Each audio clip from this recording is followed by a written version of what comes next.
He was not a nobleman. His family traded cloth. He moved to Florence in the 1390s and opened a bank. Within decades, the Medici Bank had branches in Rome, Venice, London, and Bruges. It was the largest banking network in Europe. Giovanni kept a low profile on purpose. He paid his taxes, stayed neutral in politics, and never showed off his wealth. He died in 1429. He left his son Cosimo the most powerful financial institution on the continent. In 1433, Florence's ruling families had him arrested and sent into exile. They were afraid of how much influence his money had bought him. The exile lasted a year. His allies won the next elections. The decision was reversed, and Cosimo came back. The men who had expelled him were now running. He controlled Florence for the next 31 years without holding any official title. He funded churches, libraries, and artists. The city gave him the title Pater Patriae, Father of the Fatherland. Piero had severe gout. Some days, he couldn't move his hands or feet. His enemies assumed that made him weak. In 1466, a group of Florence's noble families organized a coup to remove him. Piero found out early. He sent messengers across the city, moved armed men into position, and blocked the conspirators before they could act. The coup collapsed. He ruled for another 3 years. He died in 1469, exactly when his doctors had predicted he would.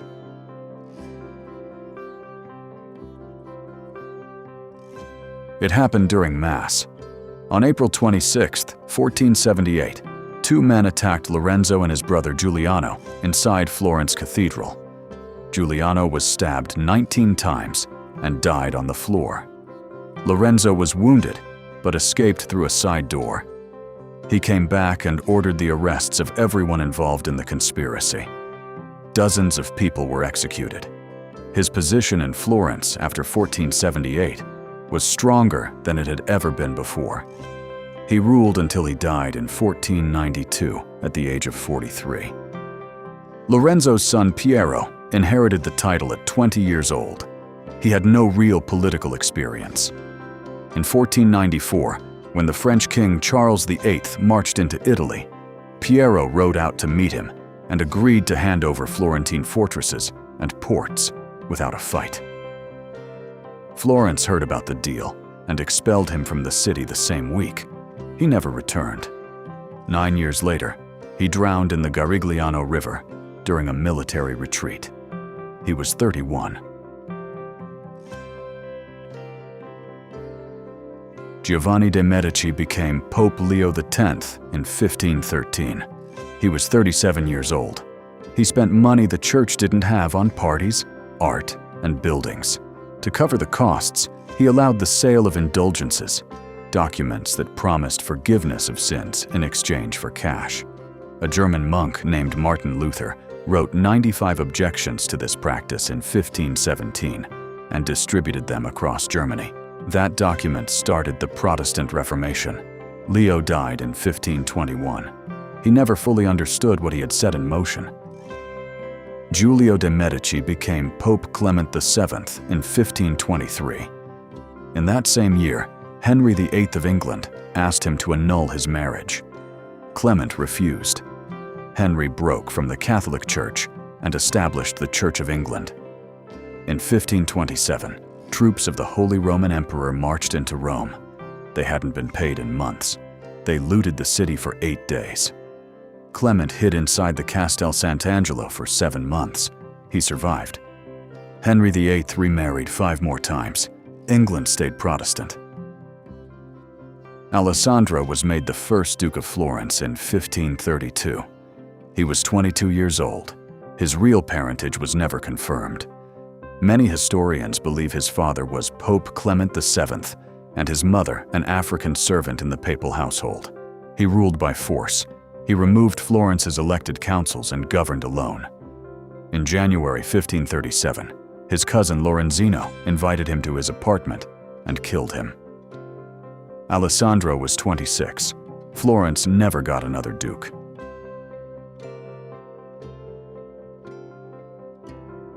After Alessandro's murder, the city's noble families chose Cosimo, a 17-year-old from a distant branch of the Medici.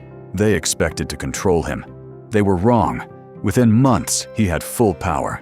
He defeated a rebellion at the Battle of Montemurlo and had the opposition leaders executed.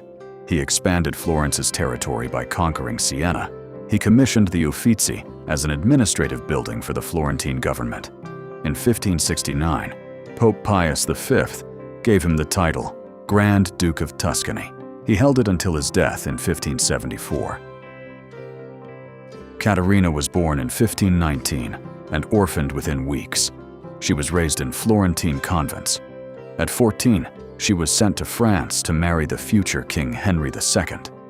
He largely ignored her and was in love with someone else.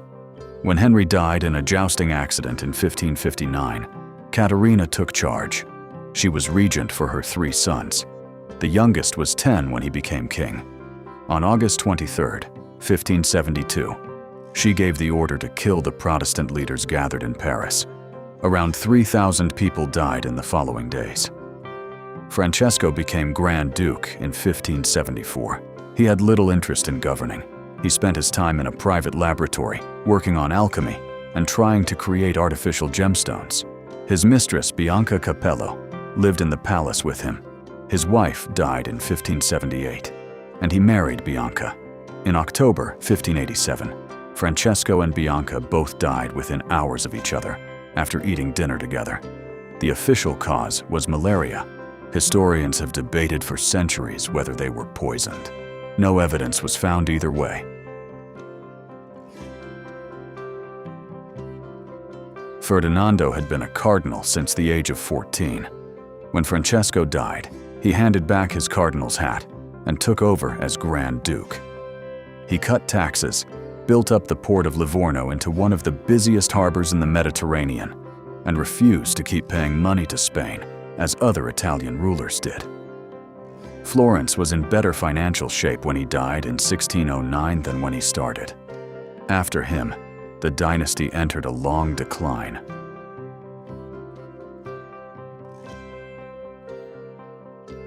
Maria married King Henry IV of France in 1600. He was assassinated in 1610, leaving their 9-year-old son as king. Maria became regent. She and Louis XIII fought over power for years. Cardinal Richelieu, Louis's main advisor, pushed Maria out of the royal council. In 1631, Louis had her exiled.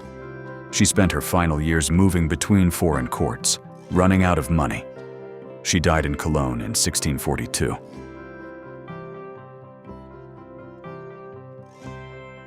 Cosimo II became Grand Duke at 19. He had tuberculosis for most of his reign. In 1610, Galileo Galilei published a book describing his observations of Jupiter's 4 largest moons. He dedicated it to Cosimo and the Medici family. Cosimo gave him a permanent research position in Florence and kept him away from church interference. Galileo could work freely as long as Cosimo was alive. Cosimo died in 1621 at the age of 30. Galileo lost his main protector and was put on trial 12 years later. Ferdinando II ruled for nearly 60 years. In 1657, he founded the Accademia del Cimento in Florence, the first institution in the world dedicated entirely to scientific experimentation. Its members refined the thermometer and invented the barometer. But in 1633, the Inquisition put Galileo on trial for saying the Earth moved around the sun. Galileo was 70 years old. Ferdinando made no move to intervene. Galileo spent his final 9 years under house arrest. Ferdinando outlived him by 28 years.